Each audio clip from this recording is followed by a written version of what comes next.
There is no way that this just happened, as in a time in the Blue Jays season where they needed a win, and a time where it seemed like for a few minutes there that the season could be reaching a turning point towards the positive direction. The Toronto Blue Jays go out and get walked off against the Baltimore Orioles. So we're going to break that down and much more on this episode of Jays Digest.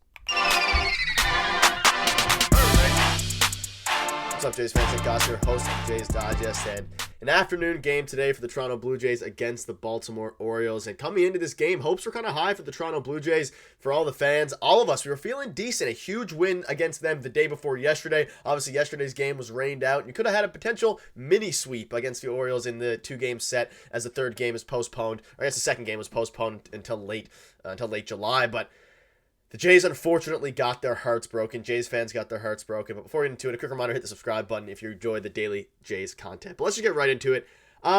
This was a very good game, and I will say one thing: the two games against the Orioles so far, and even the past few games in general for the Jays, have been very entertaining to watch, albeit this one today was very, very heartbreaking.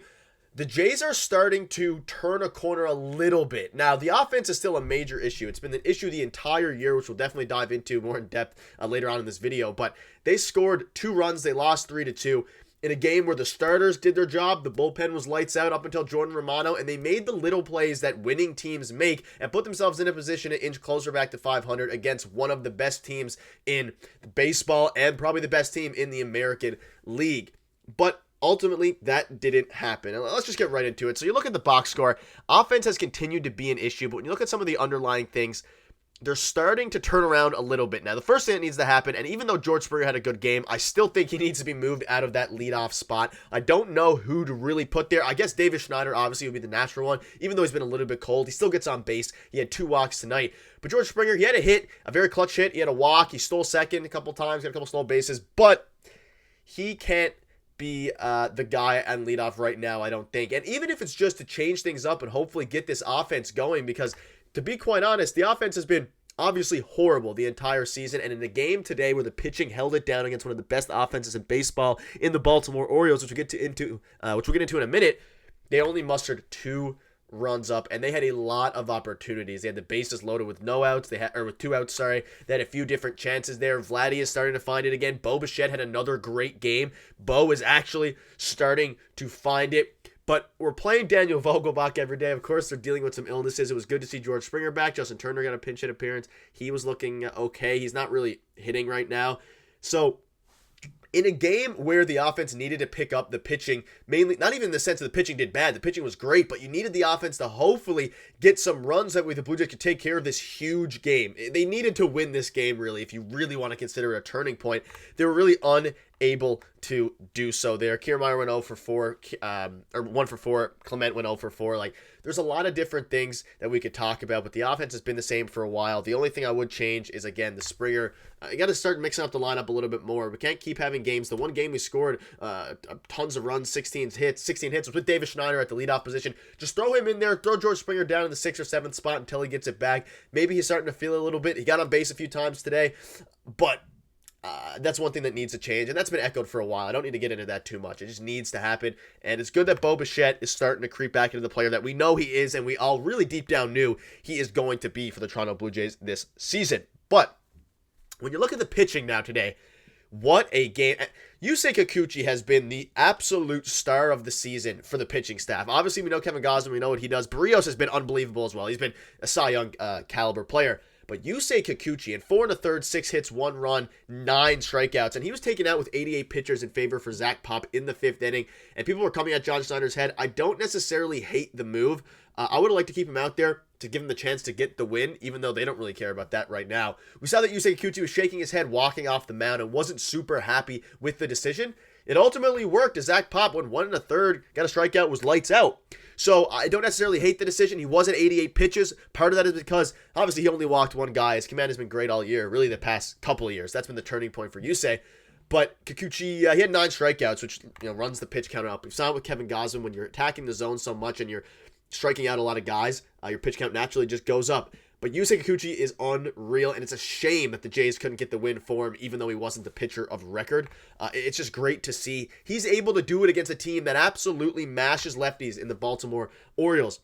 And we're talking about coming into this game. Yesterday was rained out. Chris Bassett was supposed to pitch. People were saying, why don't they just move Bassett up today? Because obviously the Orioles are worse against right-handed pitching. They mash lefties. And ultimately it worked out because Yusei Kikuchi was unbelievable, and he's probably our best pitcher right now, right alongside Jose Barrios. So I don't hate the move there, and most of the bullpen was lights out. Jimmy Garcia has been electric. And again, I'm trying to take the positives of this. They're now 19 and 23, sorry.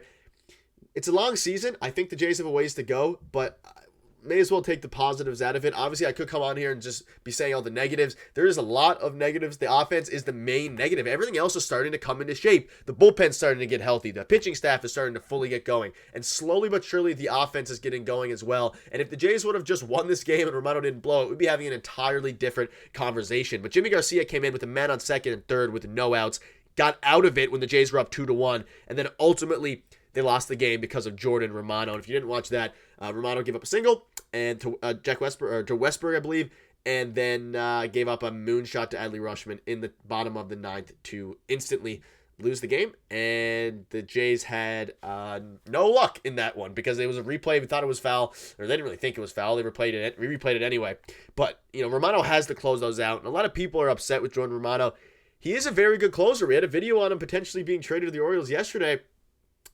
He just has times like this where he doesn't get the job done. And obviously, pitchers, especially relievers, are very erratic, and they're very sporadic in the sense of they could have a great game one day and a bad game the next day. And as Peter mentioned in a video yesterday, elite relievers tend to be very steady. And Romano's been steady for the past 5 years of his career, but there's times like this where he blows it, and it might be time that Jimmy Garcia steps into that closing role, which is a little bit of a crazy take because of how good Romano has been, but Jimmy Garcia is literally the best reliever, or top 5 reliever in baseball this season.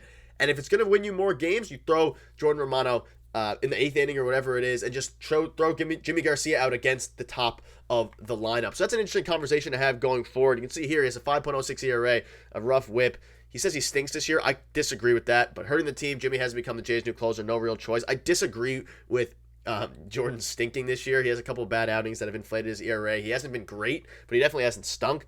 But Jimmy Garcia has been absolutely elite. And you look at Bo Bichette, we're talking about the offense, which needs to get going. He says, I think we're sitting here waiting for 12 runs every day. But those two were really good pitchers we faced and a really good team. I thought we competed really well. And they did. They beat the Corbin Burns-led Baltimore Orioles in Game 1 with only 9 available players because of how sick the whole team was. And they come out today and almost beat the Orioles. And they really technically beat the starting pitcher that the Orioles had out there, but they weren't able to get it done because Adley Rutschman, one of the best catchers in baseball, took care of business and did what great players do and hit walk-off home runs in front of Camden Yards and the home faithful. But that'll wrap it up. An afternoon game. Hopefully you were all able to catch it a little bit if you were at work, at school, whatever it was. It was a fun one. It's very rough that they lost, but they'll get right back at it very, very soon, and hopefully they can take care of business. That'll wrap up the video. If you want to check out a video from yesterday, click on your screen now. Thank you guys for watching. We'll see you tomorrow. Hopefully they can win.